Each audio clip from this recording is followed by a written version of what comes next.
ધોરણ 7 પ્રકરણ 11 પરિમિતિ અને ક્ષેત્રફળ દાખલા નંબર સ્વાધ્યાય 11.3 દાખલા નંબર 3। એક વર્તુળાકાર કાગળનો પરિઘ 154 મીટર છે, તો તેની ત્રિજ્યા શોધો અને તેનું ક્ષેત્રફળ શોધો। પાઈ બરાબર 22/7 લો। તો અહીંયા આપણને પરિઘ આપી દીધો છે 154 અને આપણે ત્રિજ્યા શોધવાની છે અને બીજું એનું ક્ષેત્રફળ શોધવાનું છે। તો આપણે વર્તુળના પરિઘનું સૂત્ર જાણીએ છીએ, તે પ્રમાણે વર્તુળના પરિઘ બરાબર 2πr। આ સૂત્રમાં આપણે કિંમતો મૂકીશું કે પરિઘ આપણને આપે છે 154 બરાબર 2/2 ગુણ્યા પાઈની કિંમત છે 22/7 અને આર આપણે શોધવાનું છે, આર એટલે ત્રિજ્યા। હવે આરને આપણે સૂત્ર કરતાં બનાવીએ તો આર બરાબર આ અહીંયા રાખીશું ને આ પદ આ બાજુ જશે તો એ ઉલટું થઈ જશે।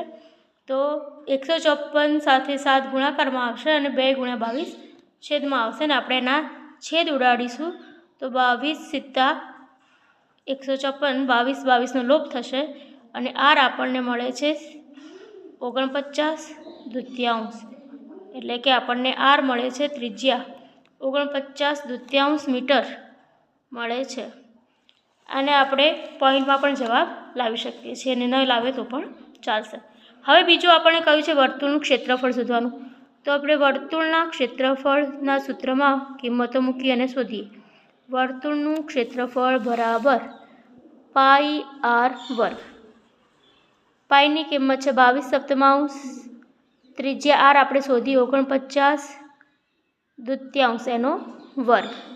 હવે આપણે એનું સાદુરૂપ આપીશું 22/7 ગુણ્યા 49/2 ગુણ્યા 49/2 લોપ કરીશું સીધું 49 11 દુ 22 2 2 ગયા। હવે આપણી પાસે કિંમત વધે છે 11 × 7 ગુણ્યા 49/2।